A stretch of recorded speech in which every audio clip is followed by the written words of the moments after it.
Welcome to Cinemaphile, where we showcase the best in independent documentary and foreign filmmakers and talk to them about their work. I'm your host, Mike Kaspar. You can listen to other interviews by going to Cinemaphile with Mike Kaspar at Spotify.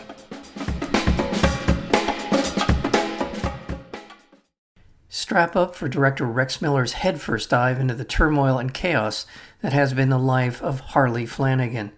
Wired for Chaos looks back on the founder of the pioneering band Cro-Mags and a legend in the New York City hardcore scene back in the late 70s and early 80s. Harley Flanagan is a punk rock icon who has battled chaos, defied the odds, and come out on the other side. And this film lays bare all of the good, the bad, and the ugly in his life, and a man who is constantly looking for challenge and constantly looking to challenge himself. Really a fascinating documentary film. We're joined today by the director of Harley Flanagan, Wired for Chaos, and that would be Rex Miller. Welcome to the program, Rex. Great to be here, Mike. Thanks for having me. He is a fascinating man. The people we get to meet in his life that have been key people and just the archival footage and so much of this makes this such a fascinating film. What put you onto this particular project? Yeah, I have to say it was really kind of a series of synchronicity, occurrences because I didn't know Harley's music or his name, but I had mingled in his world, in his ecosystem of the downtown New York City, Lower East Side music scene in the late 70s. I was a high school kid back then. After I went to shows, I didn't go back to bombed out tenement buildings and squat like Harley did. I went home to my parents' house in Queens, but I was really into the music, and I had an opportunity to meet Harley and Laura Lee Flanagan, his wife, who's a producer on the film and in the film, through friends. A friend of mine was dating one of Harley's jujitsu buddies. And she said, "Hey, Harley might be a really interesting subject. Why don't you guys meet?" So next time I was in New York, we met. Three of us had dinner. We got along, and I think an entry point for me was this one moment in Harley's life that connected with mine, and it's represented by this photo that's in the film, or you can. I think it's a poster for the film.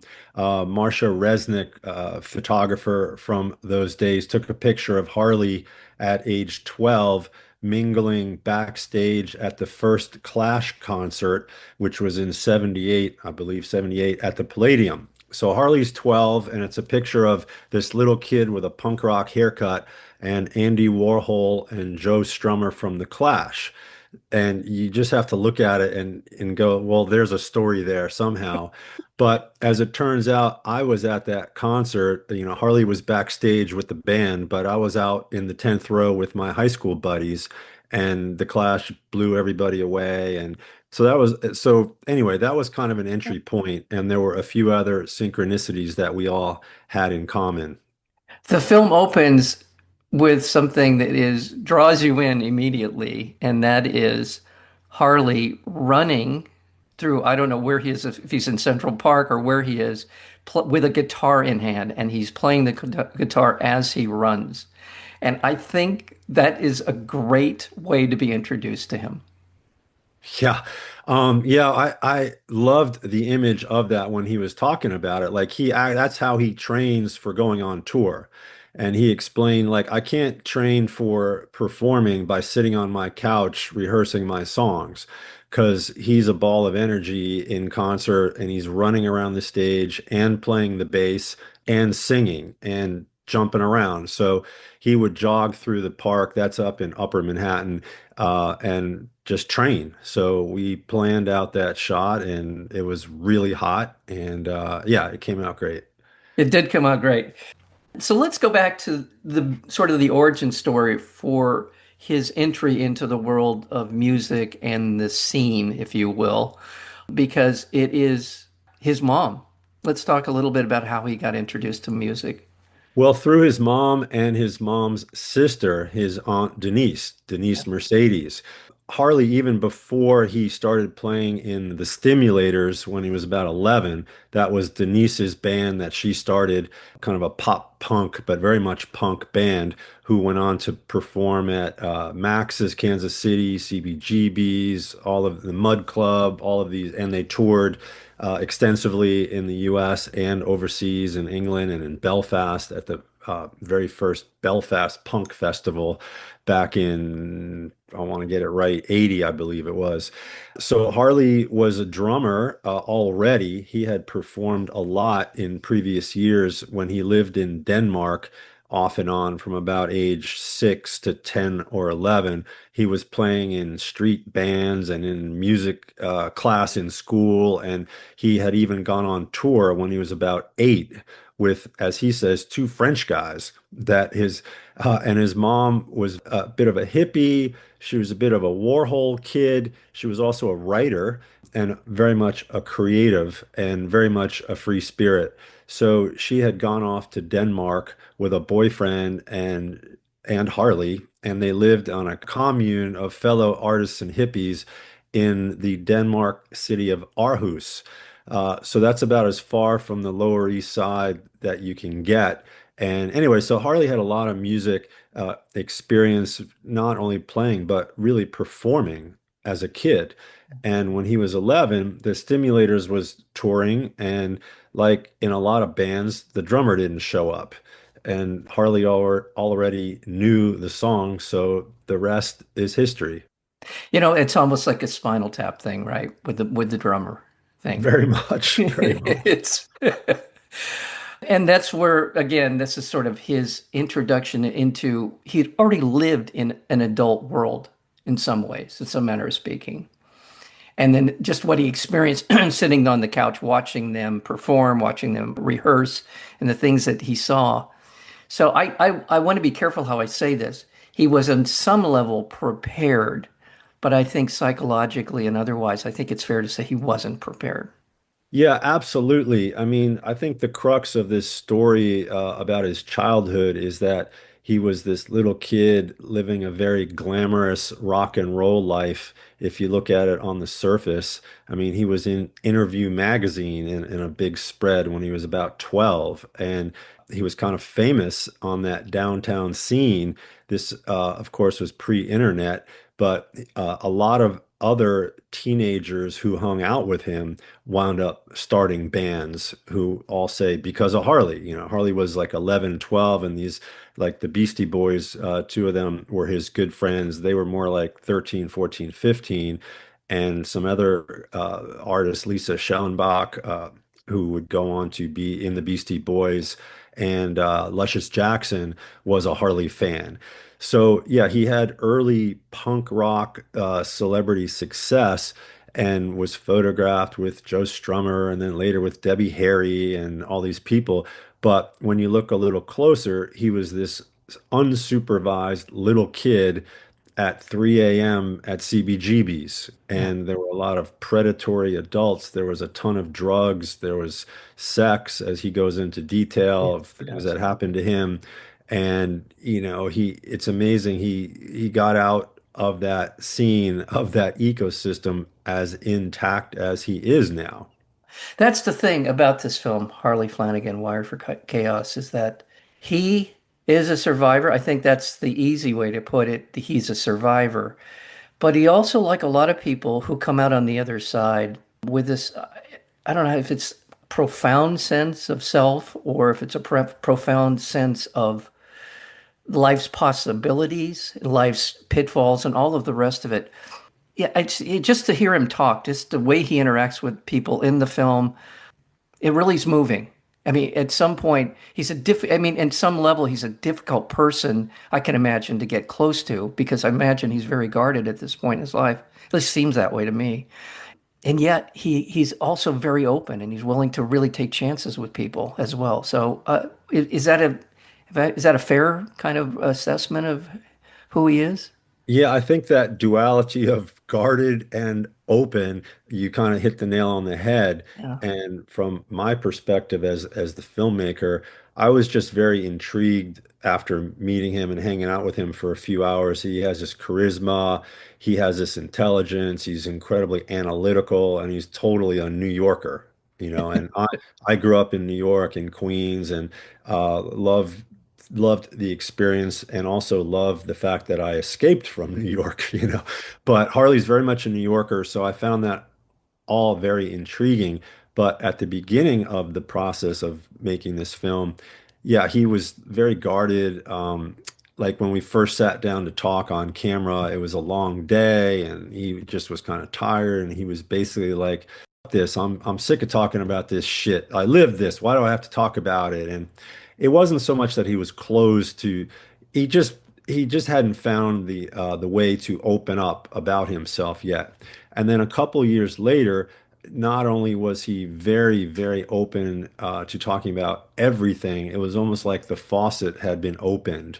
And he let me know one day, hey, I had my first therapy session of my life today. And I think him talking on camera about himself and then also his friends that appear in the film, Harley would often pop in to the interview and have these impromptu dialogues with his closest, most respected friends that also help push him down the road of self-examination. So towards the end of the process, he was very confident in who I feel in who he is, who he was, and he had processed a lot.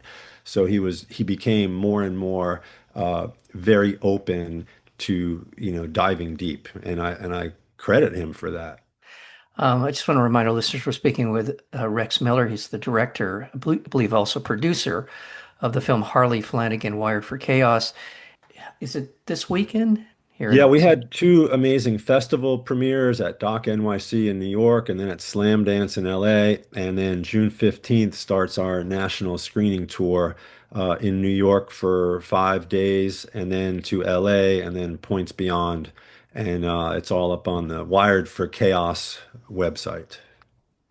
I will tell you that just watching the film and just for our audience that it's hard to imagine that he's alive.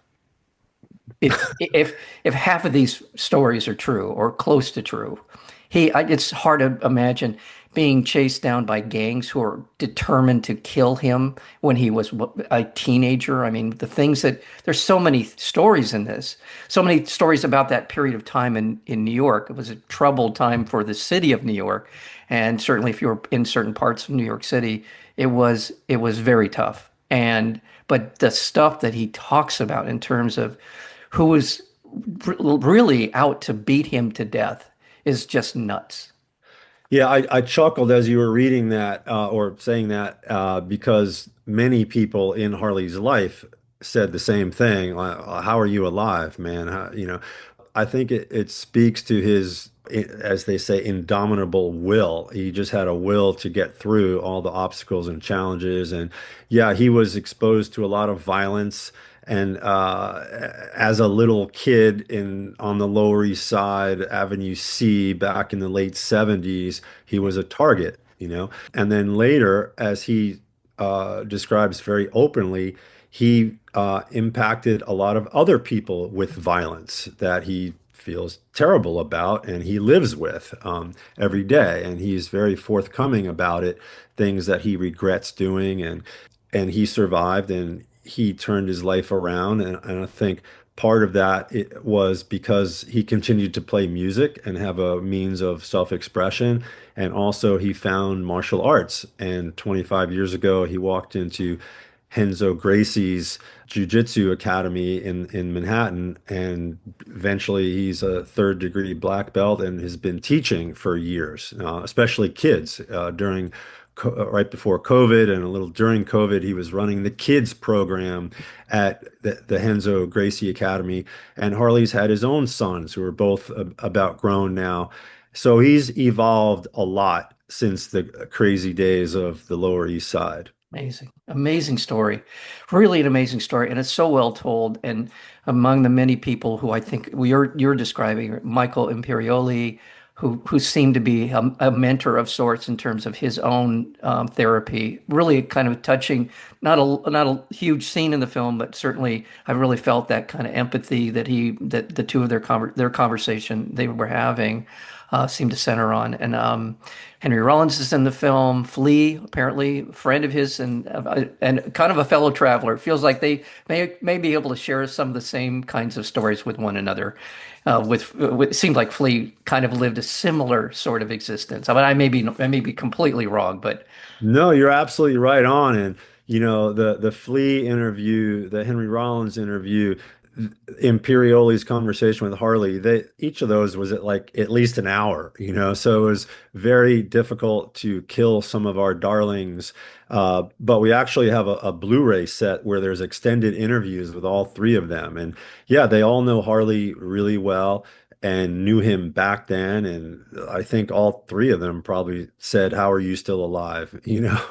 But they're also fellow artists. They've all experienced trauma of different sorts, and they've all come out the other side. So I think they're all well positioned to speak to Harley and about him. yeah, absolutely. A fascinating documentary, very well done. I'm so happy on one level, very happy for Harley Flanagan for his story to get out. It's a cautionary tale. It's a tale of redemption. It's a tale of how things can go completely sideways in your life, and you can come back from it. And just it's just very well done. And it's also for somebody who, like me, is interested in music. I have been my entire life. This is a scene that I kind of know. I kind of know the New York story as far as this stuff is concerned, but it's a deeper dive into it in a way that I don't think I've ever seen. I know I've never seen before. So thank you Yeah, for that. I think we like to say you don't have to know or like Harley's music to appreciate his story, and Exactly. that's kind of what we set out to do with the film.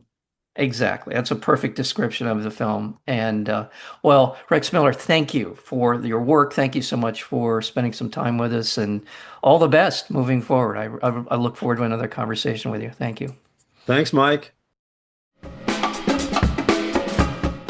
You have been listening to Cinemaphile. I'm your host, Mike Caspar, and you can listen to previous interviews as well as special programming, or you can subscribe by going to Cinemaphile, that's File, with Mike Caspar, at Spotify. Until next time, thank you for listening.